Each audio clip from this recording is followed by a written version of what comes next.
¿Qué tan fácil es para usted vivir una vida ejemplar? Dígame, ¿qué tan sencillo es? En lo personal pienso que no es tan sencillo. No es algo sencillo vivir una vida ejemplar porque pues siempre nosotros estamos expuestos a fallarle a Dios y siempre estamos batallando con las pruebas, con las luchas, con todo lo que se nos presenta en la vida. Leí la historia de un hermano que era bien creyente, él era bien así, bien metido en las cosas de Dios, y en su trabajo le dieron en su cheque $100 de más. Le miró y dijo, wow, sí, $100 más. Se quedó callado, no dijo nada el hombre. En el siguiente cheque le quitaron los $100 y se fue molesto a reclamar. Fue a la oficina y dice, vengo a reclamar porque me quitaron $100 de mi cheque. Y le dice la mujer, pero el cheque pasado le dimos $100 de más y no dijo nada. Bueno, es que yo la primera se las perdono, por la segunda no se las permito. Y es que a veces vivimos, ¿verdad? Así la vida cristiana, muchas veces a nuestra conveniencia, ¿qué es lo que más nos conviene? Y si nos descuidamos nosotros, nos vemos dando un mal testimonio, un mal ejemplo. Dicen que llegó este pastor a la ciudad, nuevo, ¿verdad? En la ciudad, y subió al bus, ¿verdad? Y pagó y el chofer del bus él le dio $1 de más, le dio en su vuelto, llevaba, y él lo miró y se fue a sentar y iba pensando, $1 de más, me dio $1 de más. Dice, se lo regresaré, pues un solo $1. Pero ¿para qué quiere la compañía de tantos, tiene tanto dinero? ¿Para qué le voy a regresar ese $1? Y se puso ahí a darle, justificando, ¿verdad? Queriéndose quedar con el $1. Dice, la verdad que esto es una bendición de Dios y Dios me lo mandó, es mío. Y se quedó pensando en eso, iba pensando en eso. Cuando decidió, dijo, no, lo voy a regresar mejor. Cuando se bajó, se lo dio al conductor, le dijo, hey, me diste $1 de más. Y lo quedó viendo, le dice, gracias, le dice. Lo hice intencionalmente, le dice. Porque yo sé que eres el nuevo pastor en el pueblo y quería ver qué tanto. Quería ver qué tanta integridad tenías, dice. Uno de los retos, es uno de los retos más grandes de la vida cristiana. Es poder vivir una vida ejemplar. Una vida de acuerdo al llamado y al sacrificio que Jesús ha hecho por nosotros. El problema es que no somos perfectos. Ese es un problema. El otro problema es que todos nosotros, pues, somos personas con heridas en nuestra vida y a veces todo lo que vemos y analizamos lo vemos a través de las heridas que tenemos. Interpretamos los acontecimientos, lo que nos dicen, lo que nos hacen a través de nuestras heridas. Y a veces no es tan malo lo que nos dicen o lo que nos hacen, pero como lo vemos a través de nuestras heridas, entonces lo vemos demasiado malo. Y fallamos, cometemos errores. Y pues eso es lo que es la vida en realidad. Y uno de los propósitos de Dios fue enseñarnos a poder vivir una vida ejemplar. Y a través de su palabra podemos aprender eso. Y esas son las buenas noticias. Que podemos aprender a vivir una vida ejemplar. ¿Es fácil? Yo le aseguro que no lo es. No es sencillo. Tiene su dificultad y por eso se requiere mucha disciplina, por eso se requiere perseverancia, por eso se requieren muchas cosas que vamos a hablar ahorita. Esta serie que estamos estudiando, la elección y los elegidos, estamos estudiando varios personajes de la Biblia y el propósito es que la vida de ellos edifique la vida de nosotros, que a través de la vida de ellos nosotros podamos aprender aún de los errores de ellos para poder nosotros vivir de acuerdo a la voluntad de Dios. La semana pasada, recuerda que hablamos de Mateo, ¿verdad? Hablamos la semana pasada, ¿se acuerdan? No es cierto, fue de Zaqueo que hablamos, ¿no se acuerdan? Fue de Zaqueo que hablamos. ¿Se acuerdan que Zaqueo se vio ante una situación difícil? Zaqueo tenía que tomar una decisión. Jesús le hizo una invitación y él tenía que decidir ¿Sigo con mi negocio haciendo mucho dinero, robándole a la gente? ¿O acepto la invitación de Jesús y hago un cambio en mi vida? Aprendimos que Zaqueo tomó la decisión de aceptar la invitación de Jesús y eso transformó su vida. Ahora vamos a ver un personaje diferente y es Juan el Bautista. ¿Cuántos de ustedes han escuchado hablar de Juan el Bautista? Juan el Bautista es un personaje muy interesante, es alguien que nosotros vamos a poderlo ver. Fíjense, él fue el que bautizó a Jesús. Juan el Bautista tuvo ese privilegio de que Dios le dio para que bautizara a Jesús. Así que ahí en sus bosquejos que les di, de paso déjeme decirle, yo siempre le doy, ¿verdad?, un bosquejo para que usted vaya, mire los versículos, también se los ponemos en la pantalla, pero eso no quiere decir que no puede usar su Biblia. Por el contrario, le animo a que siempre traiga su Biblia, lea su Biblia, porque usted necesita alimentarse bastante, yo también, ¿verdad? Entonces, ¿quién fue Juan el Bautista? Ahí hay una serie de versículos que usted puede leer después, que da un panorama todavía más completo.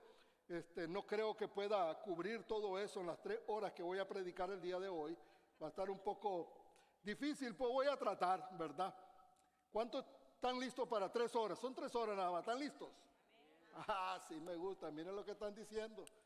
Cuando ya lleve 1 hora, no estén ahí ya cansadones. Quiero ver qué es lo que nos dice Juan, la Biblia, o Juan el Bautista nos enseña acerca de cosas que debemos hacer nosotros para poder vivir una vida ejemplar. Ya les dije que no es algo sencillo. Juan es un hombre que fue elegido por Dios para predicar el evangelio del arrepentimiento. Él predicó e invitó, fue un hombre fuerte. Él habló fuerte a la gente, le dijo: víboras, conviértanse. Fue un hombre de confrontación, fue un hombre que llegó y predicó fuertemente la palabra de Dios. Él fue el que introdujo o presentó, mejor dicho, a Jesucristo ante la comunidad. Él dijo: aquí está Jesucristo, Él es el Cordero de Dios que quita el pecado del mundo. Y Él fue el que bautizó a Jesucristo. Jesús dijo algo de Él que pues ya lo dijo de Él, yo creo que de mí no lo va a decir también, ¿verdad? Pero quisiera, dice Mateo 11:11, dice: de cierto os digo, entre los que nacen de mujer no se ha levantado otro mayor que Juan el Bautista. Ese es un halago. Imagínense que Jesús diga eso, fue algo maravilloso, como cuando Dios dijo acerca de Job, le dijo al diablo: hey, ¿no has visto a este hombre justo como no hay nadie? ¿Cuántos de ustedes quisieran que Dios diga eso de usted? Yo deseara con todo mi corazón que Dios diga eso de mi vida. Juan nos enseña a nosotros, y a través de Juan vamos a aprender cómo es que podemos vivir una vida ejemplar. ¿Cómo puedo vivir una vida ejemplar? ¿Usted quiere vivir una vida ejemplar? Porque eso es importante, porque si no quiere, de nada sirve, ¿verdad? Que sepa cómo. Y yo espero que sí quiera usted, que ese sea el deseo suyo de vivir una vida ejemplar. Porque si usted quiere vivir una vida ejemplar, entonces la Biblia nos dice cómo es que nosotros podemos vivir una vida ejemplar. Y hay algunas cosas. La semana pasada hablamos sobre el problema de las decisiones, cómo tomarlas, pero hoy quiero abordar algunas cosas de Juan el Bautista, unas áreas importantes que nosotros enfrentamos en nuestra vida. Y una de ellas, una de las lecciones que aprendemos nosotros para vivir una vida ejemplar, es manejar nuestras dudas. Vamos a esperar a que terminen de levantar esas cortinas. ¿Ya? Ok.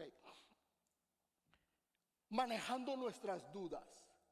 Necesitamos aprender a manejar nuestras dudas correctamente. ¿Cuántos de ustedes han tenido duda de Dios? No tenga miedo de decirlo. No tenga temor de decirlo. Tener dudas es normal. El ser humano tiene dudas, enfrenta dudas en su caminar con Dios. Esto es lo bueno, que si las dudas son manejadas correctamente, nos van a ayudar a crecer y nos van a llevar a otro nivel espiritual, o sea, a un nivel espiritual superior. En el caso de Juan, él tuvo dudas semejantes. Usted sabe lo que Jesús dijo de él, algo grande, maravilloso, pero él tuvo dudas. Dice Mateo 11:2, dice que Juan, en un momento de su vida, envió 2 de sus discípulos para preguntarle: ¿eres tú aquel que había de venir o esperamos otro? O sea, tuvo dudas acerca de Jesús. ¿Eres tú aquel que había de venir? Ese hombre de quien Jesús dijo, el más grande, no ha nacido hombre, dice mujer, más grande que Juan el Bautista. Pero él tuvo dudas, él dudó. Y la pregunta que debemos hacernos nosotros es: ¿por qué dudamos? ¿Se ha preguntado usted por qué es que dudamos? A veces nos castigamos fuerte y creemos, ¿verdad?, que tenemos falta de fe y muchas cosas. En algunos casos es cierto, pero ¿por qué es que dudamos? La mayoría de las personas enfrentamos dudas porque nos encontramos en situaciones difíciles. Cuando nos encontramos en situaciones difíciles que son muy duras, situaciones que nuestros ojos son imposibles, empezamos nosotros a dudar, dudamos de Dios. Juan empezó a dudar. Él había proclamado cuando él bautizó a Jesús, él dijo: yo no tengo, dice, no puedo ni desatarle la correa de sus sandalias. Él es grandísimo, Él es el Cordero de Dios, Él es el Salvador del mundo. Dijo tantas cosas de Jesús. Pero hay un momento en su vida en que él estuvo en una circunstancia muy difícil.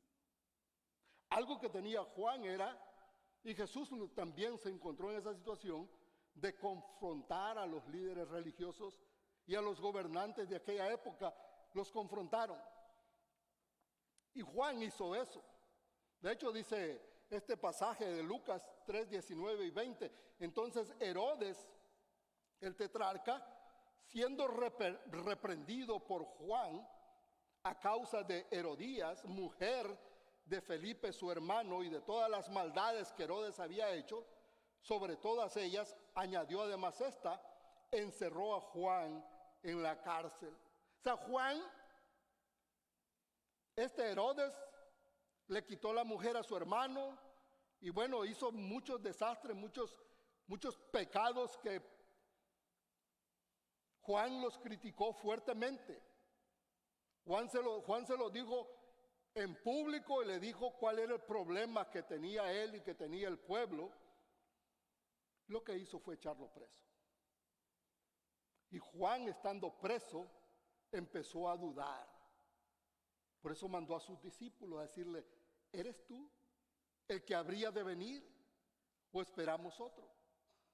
Ahora, la otra razón por la que nosotros muchas veces no vivimos una vida ejemplar y tenemos dudas es porque tenemos falsas esperanzas. Nosotros hemos recibido o hemos entendido, malinterpretado algunas esperanzas las cuales son fundadas en nuestro deseo, pero no necesariamente en lo que Dios nos ha prometido. A veces pensamos que nada malo nos va a suceder. A veces pensamos que si yo estoy yendo a la iglesia, haciendo esto, haciendo aquello, me estoy portando bien y todo esto, creemos que por esa razón vivimos en una burbuja y nada nos puede suceder o nada nos debe suceder. Pero no es cierto, la verdad no es cierto. La Biblia dice que el sol sale sobre buenos y sobre malos. Y la verdad es que cosas malas suceden a gente buena. Dice Mateo 11, del versículo 12 al 3, dice, y al oír Juan en la cárcel los hechos de Cristo, le envió a 2 de sus discípulos para preguntarle: ¿eres tú aquel que había de venir o esperamos a otro? O sea que Juan escuchó lo que estaba sucediendo allá en Jerusalén. Había en Jerusalén, en donde quiera que iba Jesús, había una algo maravilloso. Jesús levantaba muertos, sanaba enfermos, hacía ver ciegos. O sea, lo que andaba haciendo Jesús era maravilloso. Y llegó a los oídos de Juan todo lo que Jesús estaba haciendo. Entonces, yo estoy preso. Quiere decir que Jesús puede venir y sacarme. Y cuando él se encierra en esos pensamientos, bueno, si Jesús, que de paso es pariente de Juan, tiene tanto poder, pues seguramente me va a sacar. Pero es una esperanza falsa. Jesús no le ha prometido a Juan. De hecho, pues, Juan iba a enfrentar la muerte ahí. El mismo Jesús le enfrentó la muerte. Pero a veces nuestras esperanzas son falsas. Y como nosotros queremos y deseamos que algo suceda y no sucede, empezamos a desconfiar y a dudar de Dios. Empezamos a dudar si Dios me ama. Empezamos a dudar si soy hijo de Dios. O sea, nos llenamos de dudas nosotros porque algo que nosotros queremos que suceda, no sucede. Pero no es cierto, no todas las cosas que nosotros enfrentamos van a ser buenas. Hay cosas malas que usted va a enfrentar. Un creyente y un no creyente van a enfrentar accidentes los dos. La diferencia es que si usted está en Cristo, la cosa es diferente. Porque Cristo le da la fortaleza, la paz, Cristo le da la sabiduría, Cristo le puede ayudar a ver más allá de lo que sus propios ojos pueden ver. De hecho, la palabra de Dios dice en Romanos 8:28, y sabemos que a los que aman a Dios, todas las cosas les ayudan para bien. Esto es lo que conforme a su propósito han sido llamados o son llamados. Jesús siempre va a sacar algo bueno de lo malo que nos sucede. Esa es la diferencia cuando uno está en Cristo. Y esa sí debe ser una esperanza fundada correctamente. Que en Cristo nosotros, Él va a sacar de las cosas malas que nos suceden, Él va a sacar algo bueno y nos va a bendecir y nos va a ayudar a crecer y nos va a ayudar a poder vencer los obstáculos que enfrentamos en nuestra vida. Pero los vamos a enfrentar. Inclusive la muerte la vamos a enfrentar. Le digo, yo he tenido mis tragedias, he tenido mis luchas, mis dificultades. Y llegó un momento en mi vida en que yo dudé de Dios y les he contado que hasta dije, Dios, Señor, ¿por qué no me quitas la vida mejor? Cuando pasamos la tragedia que se accidentó mi hijo, yo dudé de que Dios me quisiera, dudé de que fuera un hijo de Dios, pero sin embargo Dios en su misericordia empezó a trabajar en mi vida y a mostrarme que Él nunca me prometió que yo o mis hijos nunca iban a tener un accidente o mi esposa nunca iba a tener un problema. Dios nunca me prometió eso. Pero siempre prometió que Él iba a estar conmigo en las buenas y en las malas y que me iba a sacar adelante a pesar de todas mis dificultades. Eso sí Dios lo promete. Pero cuando ponemos nuestras esperanzas falsas, cuando no entendemos correctamente, dudamos de Dios. Ahora es triste, fíjese bien, muchas personas se han alejado de Dios por esas razones. Porque les pasó algo y Dios no hizo lo que ellos creyeron que Dios debía hacer. Entonces se alejan de Dios. Las dudas le destruyen su vida. No entienden correctamente. Los conflictos llegan y le apartan de Dios. Y empiezan a tener actuar como víctimas. Y en lugar de actuar como un vencedor, como somos los creyentes, debemos ser los creyentes más que vencedores, empiezan a actuar como víctimas, siempre llorando y reclamando y lamentándose, en lugar de superar eso y poder ver que en Cristo se puede salir victorioso a pesar de las pruebas que enfrentamos. Entonces, podemos nosotros manejar las dudas si entendemos por qué es que vienen y de dónde vienen cuando tenemos conflictos y nuestras esperanzas son falsas. Ahora la otra pregunta que nosotros nos podemos hacer es ¿qué hago cuando tengo dudas? ¿Qué hago cuando las dudas lleguen a mi vida? ¿Qué es lo que voy a hacer? ¿Qué va a hacer usted? Porque van a llegar tarde o temprano. Las dudas van a llegar. Cuando alguien le falla a usted, cuando alguien le haga algo, cuando usted mismo cometa un error, van a llegar las dudas a su vida. ¿Qué es lo que debemos hacer? Es un virus que hay que tratarlo.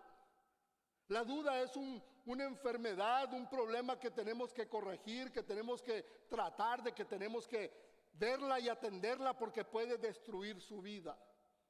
¿Qué podemos hacer nosotros cuando viene la duda a nuestra vida? ¿Qué hago yo cuando la duda ataca mi ser, mi fe? Lo primero que debemos hacer es hablar con Dios. Debemos hablar con Dios. Y fíjense bien, yo estoy hablando que debemos hablar con Dios. Ese es el primer recurso que el cristiano debe tener, hablar con Dios.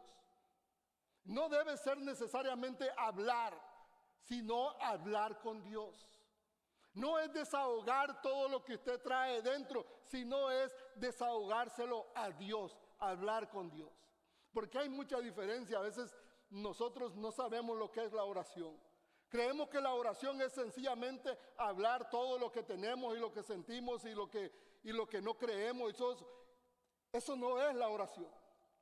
La oración no es andar hablando, la oración es comunicarse con su Padre Celestial, es hablar con Dios, es estar consciente que Dios está presente en ese momento, estar consciente que Dios está ahí, que Él lo cuida, que Él lo ama, que Él quiere responder, que Él está atendiéndole, que Él está escuchando. Es cuando uno realmente ora, porque sabe que no está solo, que está con alguien ahí.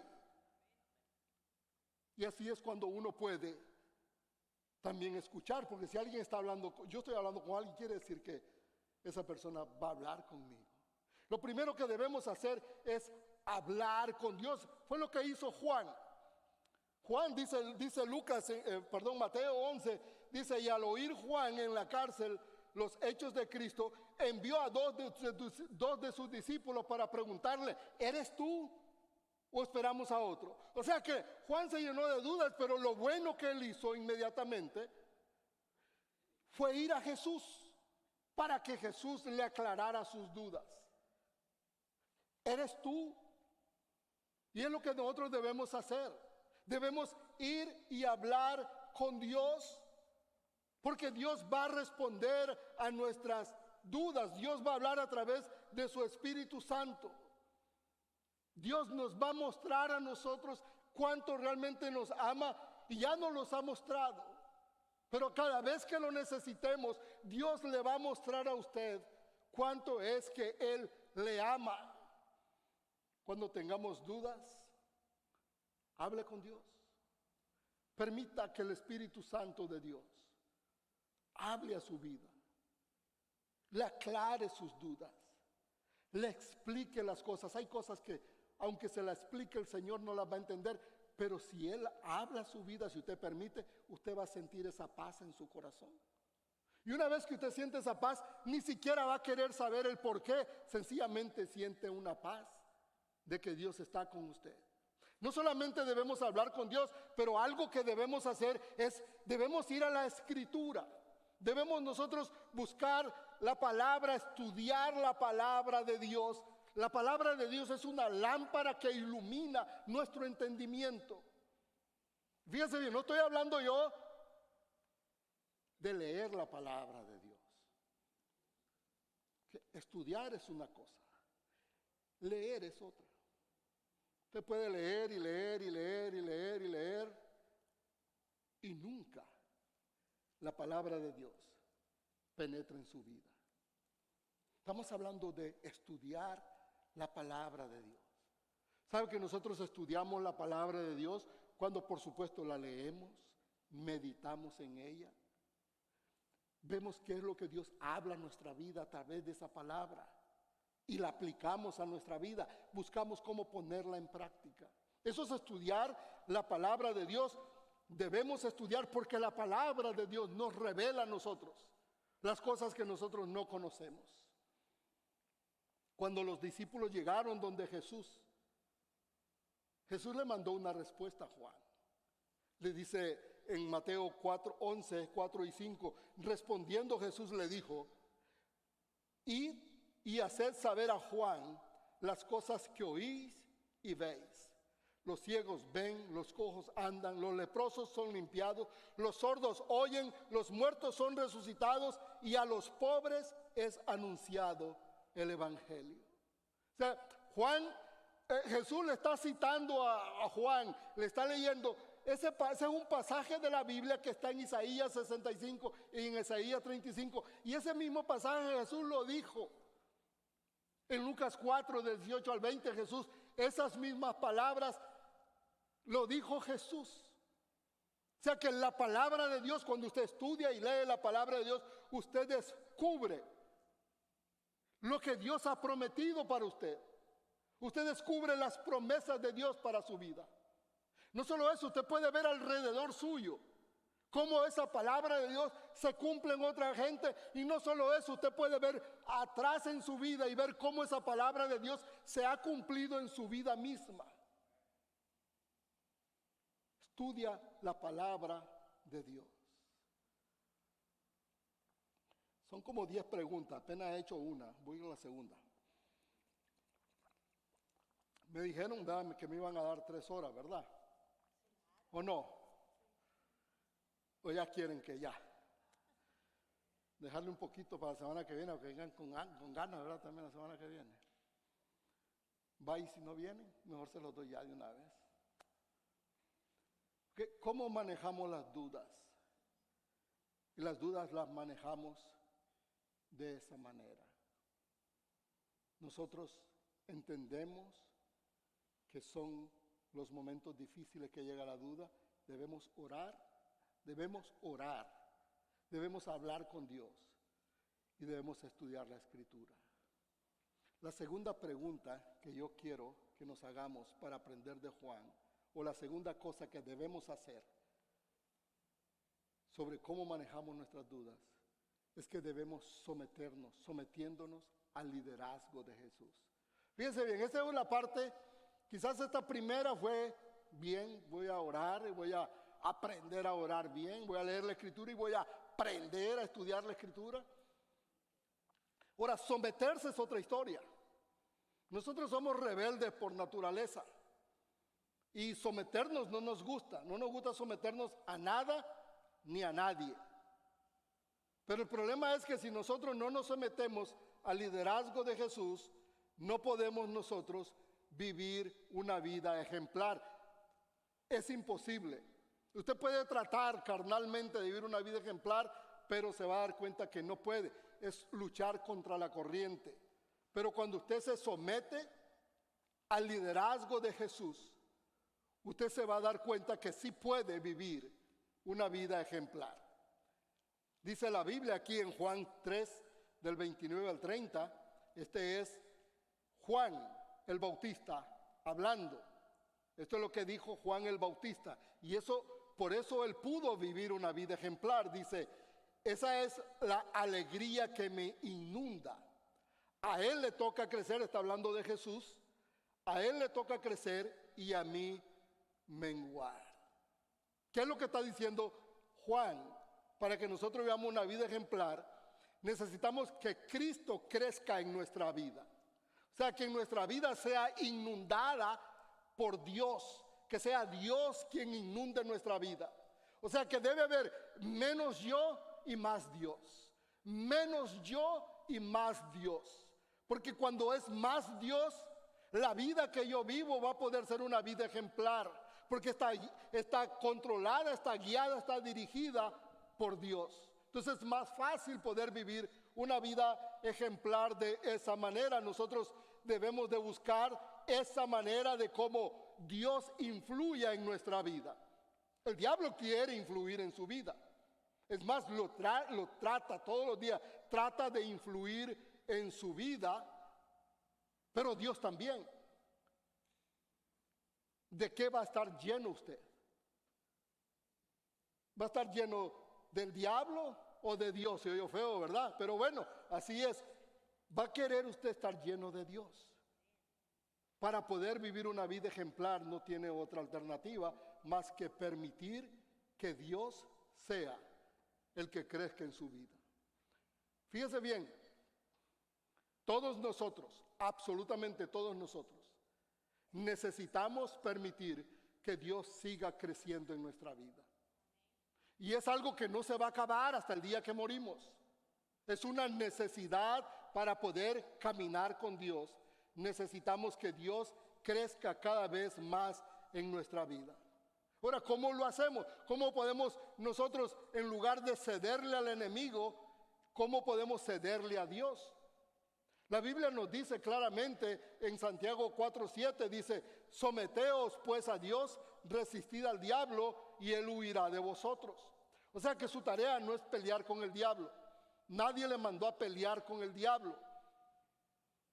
Usted a lo que ha sido mandado es a someterse a Dios. Usted se somete a Dios. La Biblia dice que Dios es el que pelea por nosotros. Usted se somete a Dios y entonces el que pelea la batalla es Dios. Y cuando Dios está peleando la batalla, ¿qué es lo que cree usted que va a hacer el diablo? Va a tener que huir. Porque a mí me puede vencer, pero a mi Padre Celestial no. Entonces Él va a tener que huir porque quien controla, gobierna, dirige mi vida es Dios. Mi escudo, mi fortaleza, mi peña, quien me protege es Dios.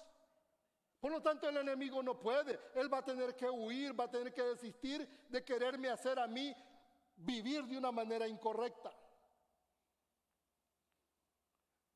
Proverbios 5 y 7 dice, confía en el Señor de todo tu corazón, y no en tu propia inteligencia. Reconócelo en todos tus caminos y Él allanará tus sendas. No seas sabio en tu propia opinión. Eso va directo al corazón mío. Espero que al suyo también. Confiar en el Señor de todo corazón y no en tu propia inteligencia. ¿Sabe que nosotros tenemos siempre una respuesta para cada pregunta? Tenemos una excusa para cada error que cometemos.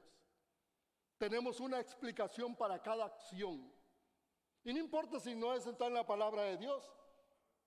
Yo la invento con tal de justificar mis acciones. La palabra de Dios nos dice, puedes hacerlo, Dios te dio la libertad, la mente y todo lo que tú quieras. Pero aquí en el fondo de tu corazón, tú sabes que estás mal. Sabes muy bien. Y lo que en realidad debes de hacer si quieres vivir una vida ejemplar es someterte a Dios. Es dejar que Dios siga gobernando.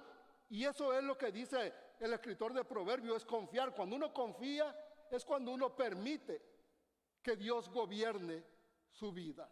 Es cuando uno se deja caer en los brazos de Dios y deja que Dios sea el que tome las decisiones de la vida de uno.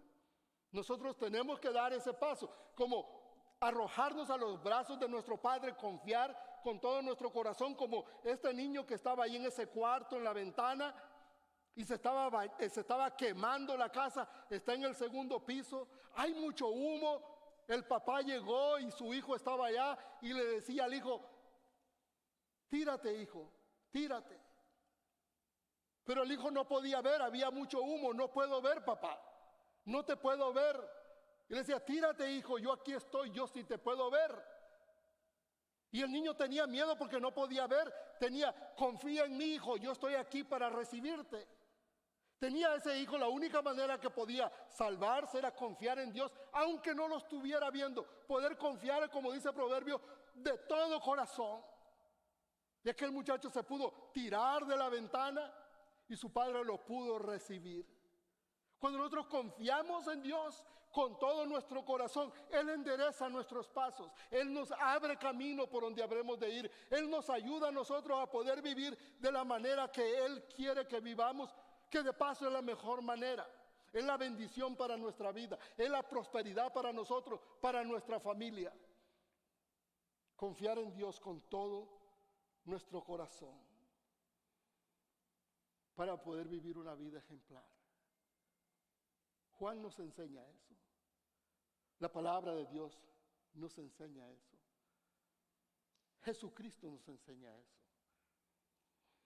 Jesús se vio un momento en su vida en un jardín llamado Getsemaní. enfrentando la prueba más difícil de su vida, la crisis más grande, de ir a la cruz. ¿Qué fue lo que hizo Jesús en ese momento difícil? Él habló con su Padre Celestial y le dijo: si es posible, pasa esta copa de mí, pero no se haga mi voluntad, sino la tuya. Y Jesús fue confiado a la cruz, a morir en la cruz, sabiendo que las promesas iban a hacerse real en su vida. Iba a morir e iba a resucitar al tercer día. Nosotros podemos confiar en Dios y podemos vivir una vida ejemplar.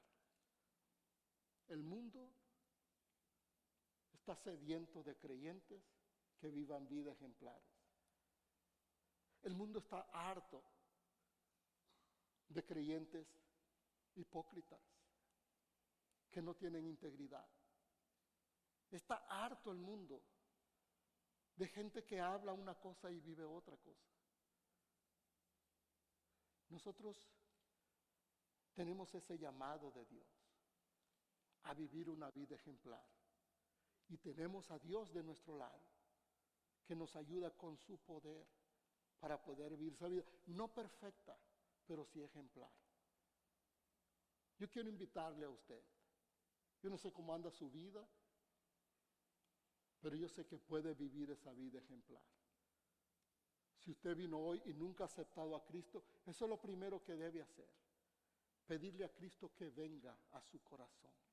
Si Cristo entra en su corazón, Él va a poder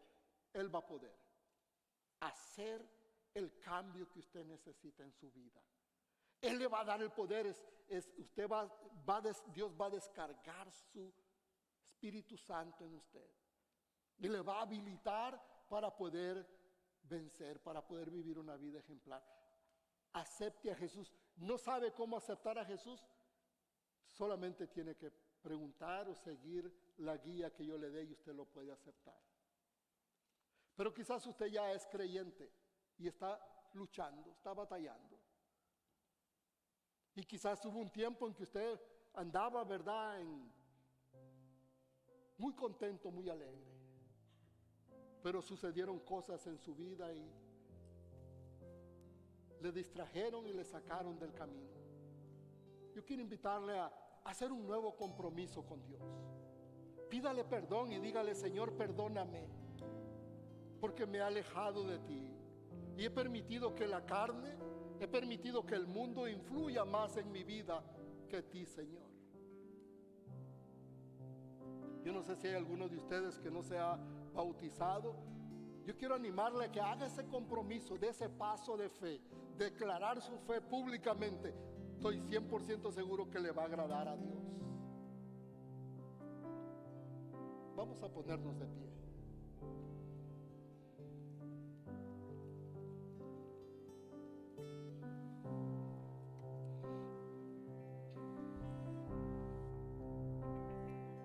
Ore conmigo, por favor. Señor Jesús, te doy gracias porque sé que tú has hablado a mi vida, Señor, y a la vida de mis hermanos. Te doy gracias, Señor, porque yo sé que puedo vivir una vida ejemplar, una vida que te agrade a ti, Señor. Te pido, Señor, que me ayudes. Me ayudes cuando vengan las dudas por esos momentos difíciles. Ayúdame, Señor, a acercarme a ti. Ayúdame a empaparme de tu palabra, Señor, para poder conocer, aprender y atesorar tus promesas en mi corazón. Y para que esas promesas, Señor, puedan dar frutos en mi vida y yo pueda crecer, Señor, y pueda hacerle frente a las pruebas que vengan en mi vida. Ayúdame, Señor, a poderme someter a ti. Perdóname, Señor, porque por naturaleza soy rebelde y no me quiero someter a nada ni a nadie, ni a ti, Señor. Perdóname, Señor Jesús. Ayúdame a someterme a ti, Señor, sabiendo en primer lugar que tú mereces que yo me someta a ti, porque tú eres sabio, grande, bueno, maravilloso, porque tú me amas por sobre todas las cosas. Ayúdame a someterme a ti, Señor, porque esa es la única manera en que yo puedo vivir una vida ejemplar. Es la única manera en que puedo darte a ti la honra y la gloria que te mereces. Es la única manera que puedo darle el ejemplo a mis hijos, a mi familia. Es la única manera, Señor, que yo puedo ser de bendición. Ayúdame, Señor. Yo quiero hoy, Señor, comprometerme contigo y decirle que voy a hacer, Señor, lo que sea necesario por enderezar mi vida en la dirección tuya, para que seas tú, mi Dios, el que me muestre el camino y camine conmigo, y yo te siga a ti y yo camine contigo, Señor. Señor, van a venir cosas, eventos, problemas, situaciones que van a querer apartarme, pero en el nombre de Jesús te pido, mi Dios, mi Padre Celestial, que me llenes de tu Espíritu Santo y me des tu fortaleza para poder ver con los ojos tuyos y poder sentir con el corazón tuyo y poder pensar con la mente tuya, para no desviarme del camino tuyo, Padre. Bendice, Padre Santo, a cada uno de nosotros. Si hay alguno, Padre, que nunca te ha aceptado, yo te pido que toques su corazón, que le ayudes, mi Dios, a aceptarte a ti. Que te diga, Señor, ven a mi vida, Jesús. Yo te necesito. Necesito tu perdón. Yo reconozco que he vivido mi vida mal. He hecho las cosas que no te agradan a ti y que más bien me han hecho daño a mí y a mi familia. Perdóname, Señor Jesús. Te doy gracias por haber muerto en la cruz, haber derramado tu sangre y haber hecho posible que un pecador como yo pueda tener la salvación, el perdón y una nueva vida. Ven a mi vida, Jesús, y ayúdame a ser esa gran persona que tú has soñado que yo sea. En tu nombre oramos. Amén.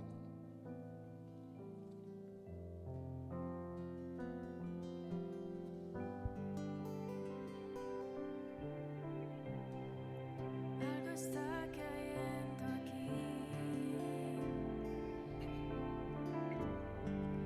Es tan fuerte sobre mí. Mis manos levantadas.